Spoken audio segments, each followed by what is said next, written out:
Continuamos con una nueva clase del curso de Introducción a la Neonatología. Continuando con el recién nacido prematuro, este es un tema que va muy aparejado con el tratamiento del bebé, que es la nutrición enteral y parenteral del neonato. El recién nacido sano es el que va a estar perfectamente adaptado al pecho materno, que va a recibir el alta, con buen progreso de peso. En cambio, el recién nacido prematuro, que va a permanecer en la unidad de neonatología internado, cuando es microprematuro, generalmente requieren nutrición parenteral, cuando necesitan recibir micronutrientes por vía endovenosa. En cambio, y después va a ir progresando y hasta a veces en paralelo se pueden ir complementando estas dos nutriciones, ¿sí? La nutrición enteral. Comenzamos por la nutrición enteral. Es una técnica de soporte nutricional que consiste en administrar los nutrientes directamente al tracto gastrointestinal mediante una sonda.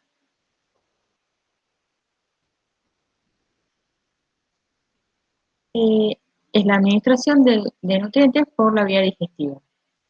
Se usa cuando el neonato se halla estable, ¿sí? A las primeras horas de vida generalmente se coloca la sonda principalmente orogástrica, ¿sí? Recordemos que los recién nacidos son respiradores nasales, por eso no se va a usar la sonda nasogástrica hasta después de las 34, 35 semanas, cuando se empiece a probar la succión y el apego al pecho materno, ¿sí? La falta de alimentación enteral causa alteraciones en el intestino, pues atrofia las hormonas digestivas y aumenta la vulnerabilidad a la proliferación de microorganismos patógenos en el intestino. Y la enterocolitis necrosante es una de las consecuencias.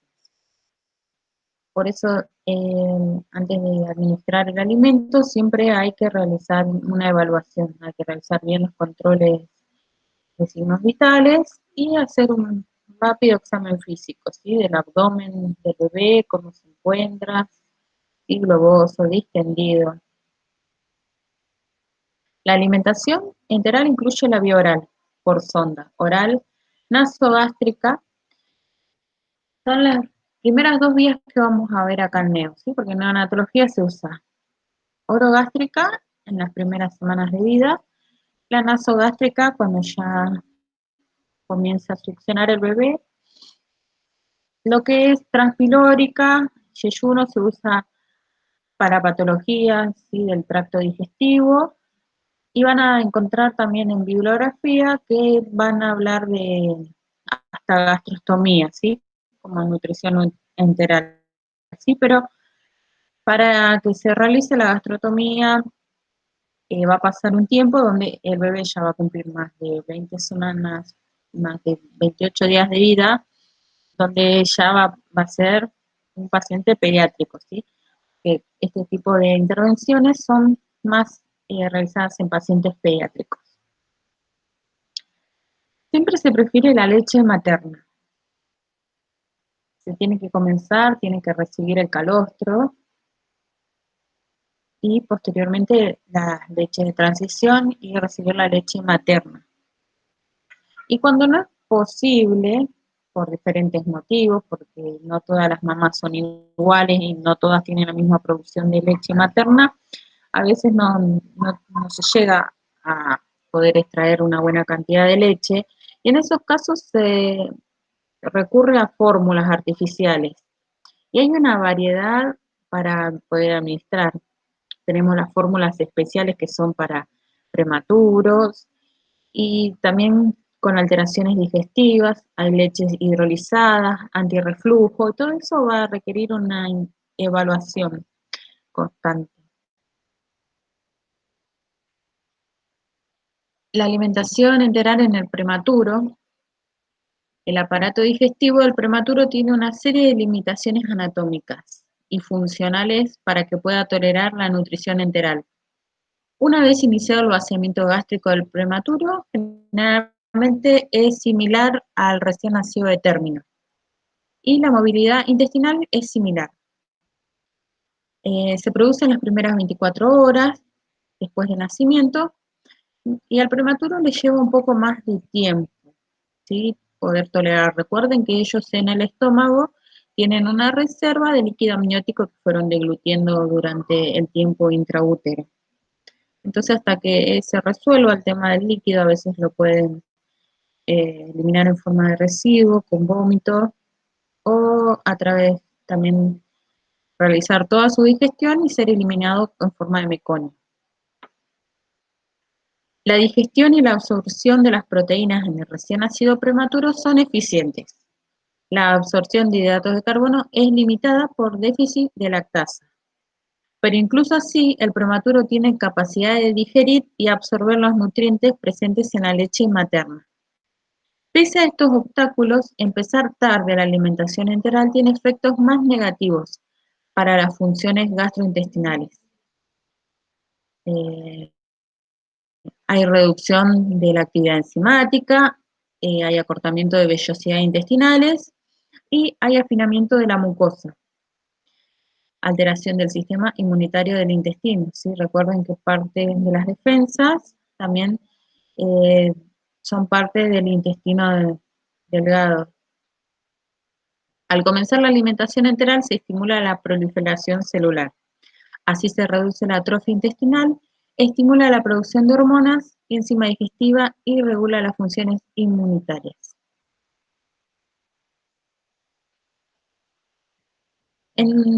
¿Cuándo va a estar indicado la nutrición integral? Está indicada en todos los casos que se requiere soporte nutricional individualizado y que no ingiere los necesarios para cubrir sus requerimientos. En el prematuro, cuando la nutrición enteral precoz disminuye el riesgo de enterocolitis necrosante. El bebé prematuro se va a alimentar mediante sonda hasta cumplir la edad gestacional donde esté desarrollado el estímulo de la succión, de eglución. Está indicado también cuando el tracto gastrointestinal no es capaz de utilizar óptimamente los nutrientes si son administrados por vía oral. En estos casos ocurre la diarrea grave o el síndrome de intestino corto. Si las necesidades están muy aumentadas y el paciente no es capaz de cubrirlas con la ingesta. Cuando el paciente no tolera la ingesta por alteraciones hemodinámicas, como las cardiopatías, o las respiratorias, la broncodisplasia. Son pacientes que se van a cansar durante la succión y la deglución, todo el proceso que lleva, deglutir, respirar, succionar a la vez. Realmente los pacientes cardiópatas o los que tienen broncodisplasia, a veces suceden durante la alimentación apneas, ¿sí? Y hasta ahogos, que cambian enseguidamente la coloración de la cara y de la piel. Viene una cianosis y donde tenemos que recurrir a veces maniobras para ayudarlos a recuperarse. También está indicado cuando el paciente no es capaz de deglutir por alteraciones orofaringeas.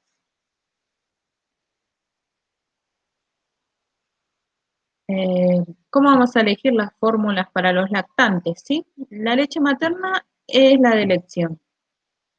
Vamos a conversar, darle nociones de puericultura a la madre, donde le vamos a enseñar cómo debe extraerse la leche materna, explicarle en las primeras eh, gotas serían calostro, luego hay una leche de transición y después continúa la leche materna. Y darle nociones de que tiene que realizar las 4 comidas o más, con colaciones, ingerir líquidos, descansar también influye mucho. La leche materna es la fórmula de elección para recién nacidos y lactantes, puede ser utilizada para alimentar a un lactante por sonda y es muy bien tolerada. Y a veces se necesita fortificar, ¿sí? A veces vienen unos fortificantes que se le coloca a la jeringa en el momento de administrar, que es para fortificar la leche materna. Después, cuando la leche materna no es suficiente, hay fórmulas, como dijimos, están diseñadas finalmente para los pretérminos, ¿sí? Tenemos de 24 calorías, después hay de 30 calorías, después con más proteínas, ¿sí? Eso depende de la indicación médica.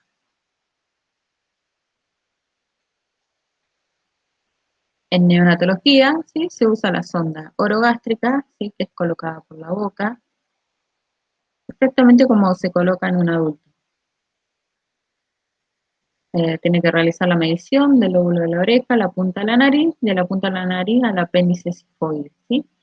Ahí colocamos una cinta donde realizamos la primera medida y luego colocamos por la boca. Sí, en los bebés recién nacidos es mucho más fácil colocarlas porque ellos no tienen desarrollado el tracto digestivo, no hay mucha musculatura desarrollada, entonces no ejercen demasiada resistencia ni tampoco le produce a ellos arcadas como le produce a un paciente, un lactante o a un adulto. Luego será colocada sonda nasogástrica cuando se empiece a estimular la succión o empiece a tener contacto con el pecho materno.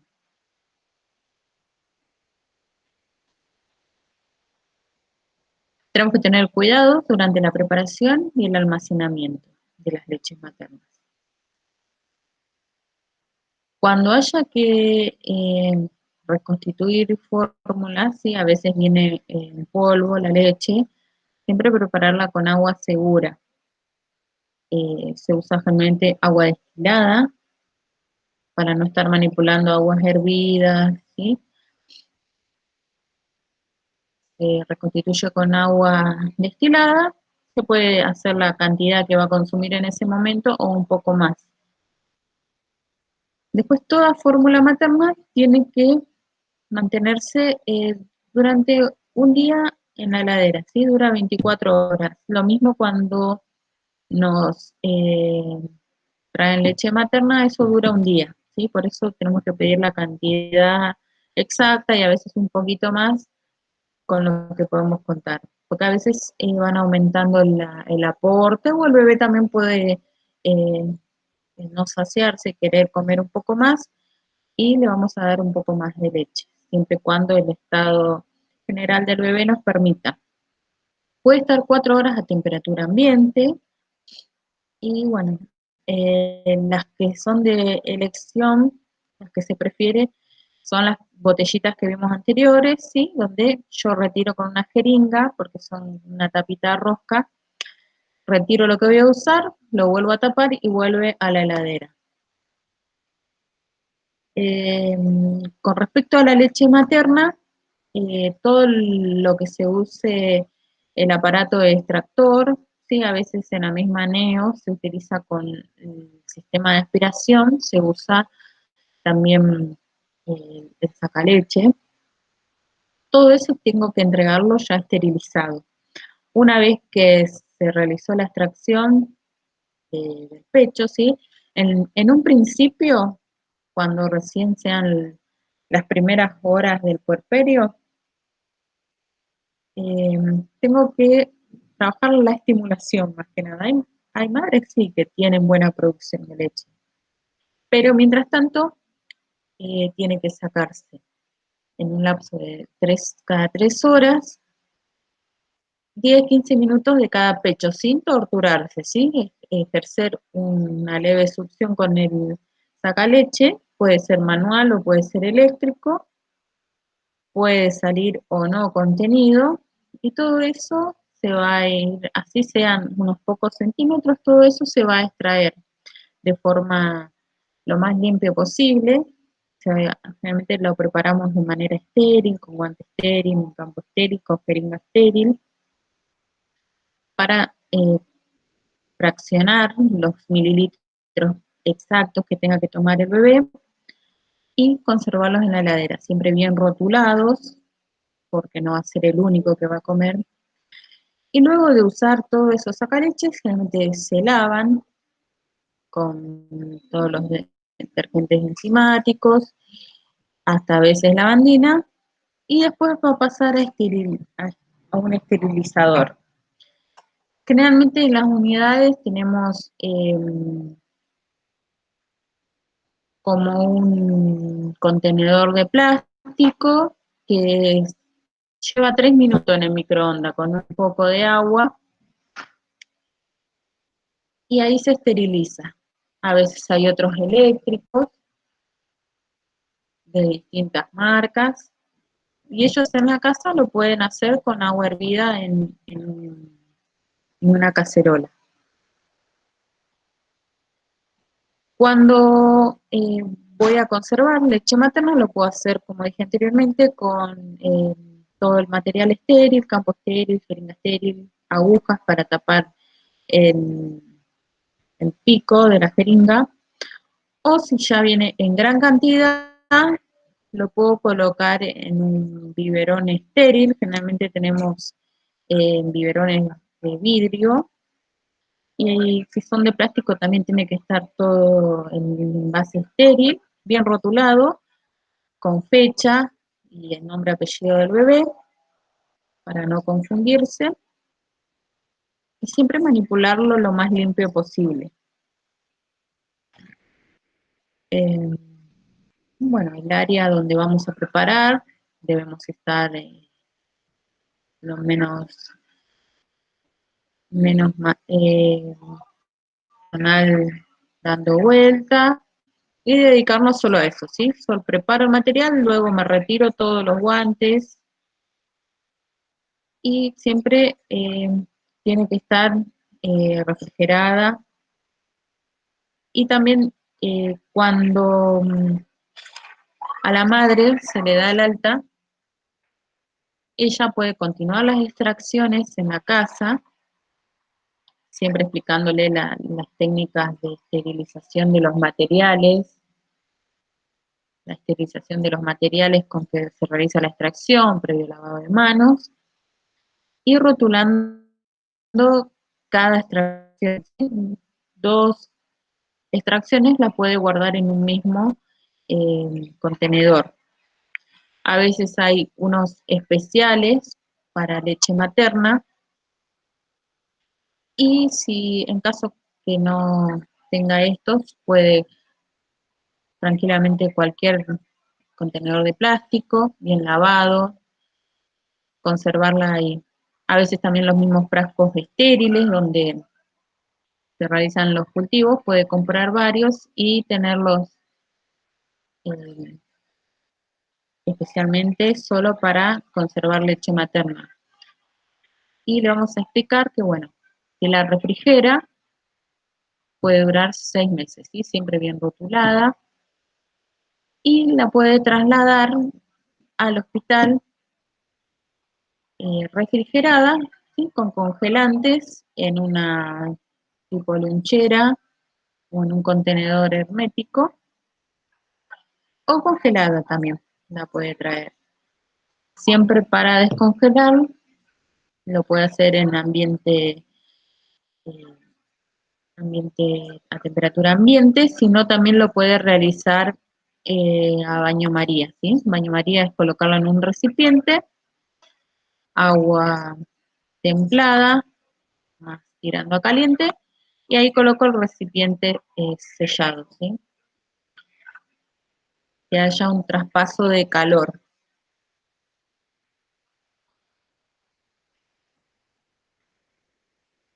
Bueno, los materiales que necesito para colocar las sondas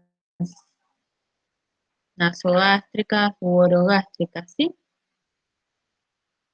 Generalmente se usa este tipo y nos guiamos generalmente por los colores, ¿sí? Generalmente es una K, depende del fabricante, ¿sí? Esta sería una K33, una K35, que la 35 es mucho más chiquita. Y Estas son especiales para alimentación, ¿sí? Son dentro de todo la más económica, ¿sí? Porque las siliconadas realmente son más para pacientes pediátricos, porque al paciente pediátrico que requiera nutrición enteral por bastante tiempo prolongado, no es lo mismo cambiarlo cada 2 días que cambiarlo cada un mes, ¿sí? Esa es la diferencia con el material siliconado. El material siliconado eh, se puede cambiar una vez al mes, ¿sí? Porque no produce lesiones ni se desintegra el material. En cambio, este material hay que cambiarlo cada 48 horas, ¿sí? Siempre se coloca con técnica limpia, siempre tiene que estar bien rotulado en la fecha de colocación y tengo que cambiarla, ir rotando el sitio de posición y cuando tenga sonda nasogástrica ir rotando de narina. Bueno, también voy a necesitar eh, adhesivos, ¿sí? Parches hidrocoloides, generalmente el rugoso, para después fijarlo con una tela adhesiva de seda, ¿sí? Se realiza la fijación. Voy a necesitar jeringas de 3 o 5 mililitros y un estetoscopio, ¿sí? Para corroborar. A veces con la misma colocación ya viene el contenido gástrico, ¿sí? Se realiza una leve aspiración y después se realiza como en el adulto, ¿sí? Se manda un poco de aire y se escucha el burbujeo por ocultación. Bueno, lo que tienen las sondas siliconadas con respecto a la de polivinilo es que, bueno, la siliconada generalmente se obstruye con facilidad, ¿sí? Porque se le pega el contenido alimenticio y más si recibe alimentación por sonda. Y cuando hay vómitos, generalmente se expulsan y bueno, y son más costosas. Las siliconadas, generalmente 5 o 6 French son las más chiquitas que se usan en estos bebés pequeños. Los sistemas que voy a necesitar por infusión, ¿sí? El más común es el Megavash, que es por gravedad, ¿sí? La velocidad se controla por un mecanismo que disminuye el calibre de la vía al aumentar la resistencia al flujo, ¿sí? Siempre antes de alimentarlo, tengo que realizar los cuidados unificados, tengo que estar atenta, ¿sí? Porque los bebés se mueven, porque con la mano pueden sacarse la sonda, ¿sí? Otro sistema, el sistema de infusión continua, a veces cuando se necesita mayor control, se aplica un flujo constante. Reduce el volumen de la fórmula retenida en el estómago, reduciendo el riesgo de aspiración. Su uso es necesario cuando la administración es continua, ¿sí? Se usan las bombas, generalmente las volumétricas, que infunden mililitros por hora, y las no volumétricas, que son gotas por minuto, ¿sí? Se prefiere generalmente las volumétricas. Con respecto a los cuidados de enfermería, tenemos que tener cuidados en la fijación, ¿sí? Es importante no retirar los parches hidrocoloides ni las cintas, con, siempre hay que hidratarlas bien o con óleo calcáreo, ¿sí? Para retirar y no arrastrar la piel. Recuerden que la piel del prematuro es muy delicada. Y siempre antes de eh, realizar la alimentación enteral, tengo que corroborar que esté bien fijada, ¿sí? Porque ellos a veces manotean, ¿sí? Se pueden tirar la sonda, tengo que fijarme que esté bien colocada para iniciar, y bien fijada, que esté para iniciar antes la alimentación. Tengo que realizar los controles de signos vitales, especialmente el control térmico, ¿sí? La hipotermia o la hipertermia influyen mucho en el proceso de digestión.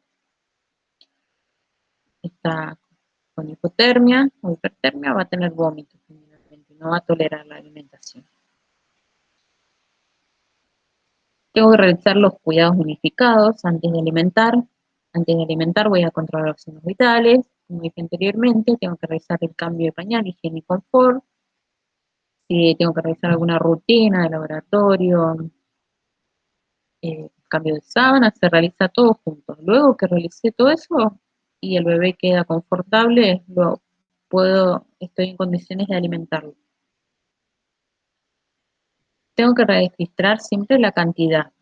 Lo puedo hacer mediante un balance de ingresos y egresos, ¿sí? Si no puedo registrar la cantidad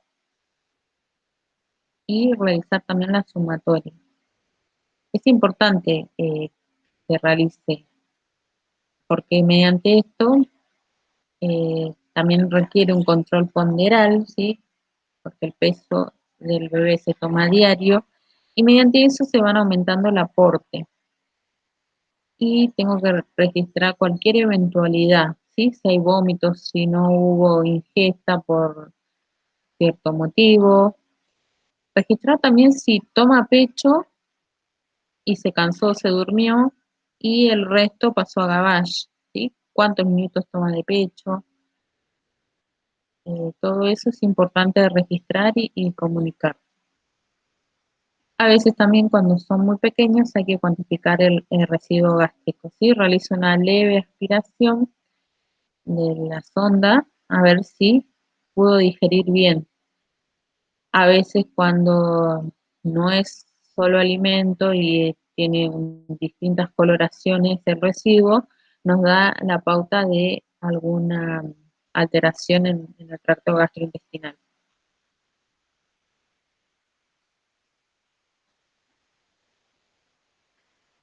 Bueno, mucho más compleja es la nutrición parenteral total. En la, en la nutrición parenteral consiste en la administración de nutrientes al organismo por vía intravenosa. Está indicada en todos aquellos pacientes que son incapaces de ingerir por vía oral los nutrientes necesarios para cubrir sus necesidades nutricionales, ante la incapacidad de la utilización de su sistema digestivo, ¿sí? Cuando son prematuros extremos, como este bebé que vemos en imágenes, ¿sí? Los primeros aportes van a ser endovenosos, ¿sí? Por ahí va a requerir también alimentación, por ahí también va a querer requerir también ventilación mecánica, por ahí también va a requerir ventilación mecánica, donde va a tener una sonda orogástrica solo para eliminar el aire que quede contenido.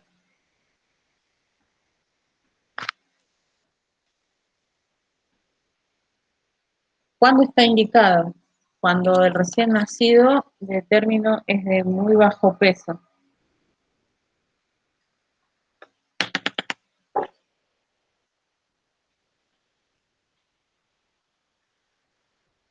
Cuando el recién nacido, a causa de su enfermedad, no puede recibir alimentación oral por más de 3 días. Cuando hay trastornos gastrointestinales quirúrgicos, en insuficiencia renal aguda, insuficiencia respiratoria crónica grave, diarreas intratables, el síndrome de intestino corto y la enterocolitis necrosante. ¿Cuáles son los principales componentes de la nutrición parenteral?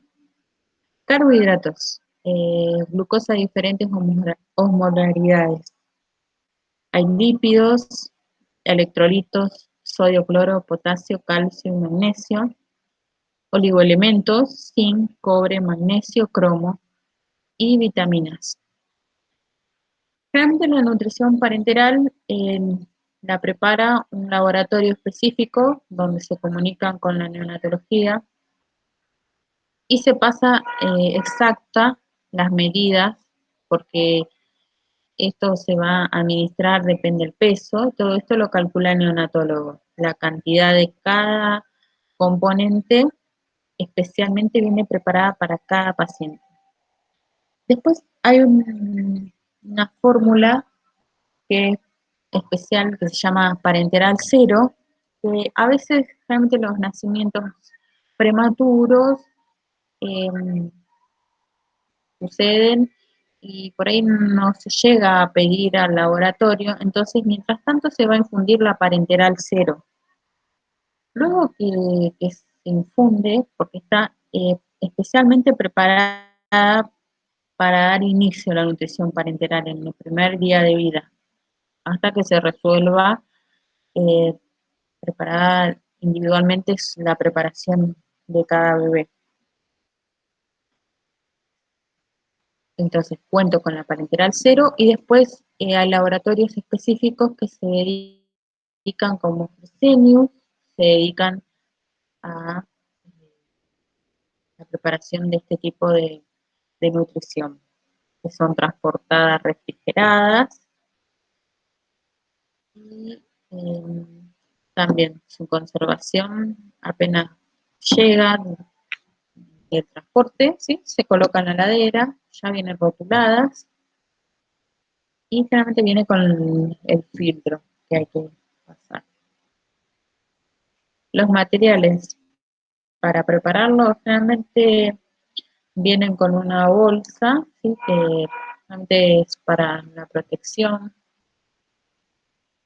los filtros de diferentes micras, que generalmente vienen con la nutrición, jeringas de diferentes calibres, el equipo para la venoclisis, la bomba de infusión continua, torundas de gasas y material estéril, ¿sí? Campo liso, guantes, copia, camisolina y barbijo para el que lo va a preparar.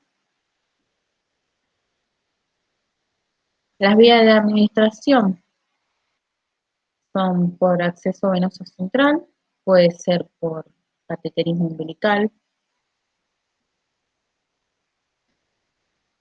o por cateterismo percutáneo, ¿sí? Ambas vías, ¿sí? Son de colocación estéril. En este caso, generalmente lo coloca el neonatólogo, coloca el catéter umbilical para profundir la nutrición parenteral. Y el cateterismo percutáneo generalmente lo hacen enfermeros que tengan las habilidades de colocarlo, también con procedimiento estéril, con varios compañeros circulantes.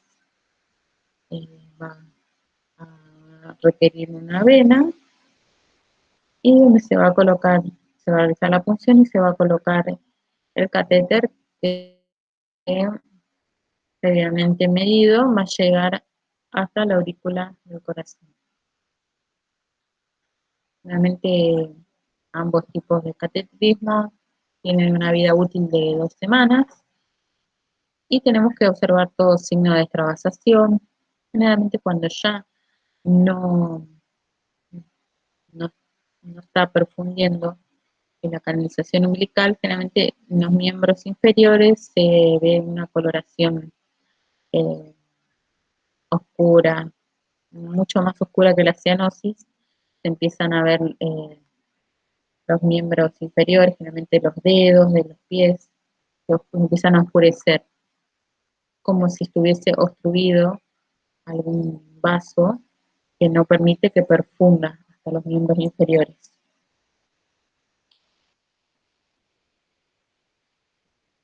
Las precauciones que tengo que tener con la nutrición parenteral.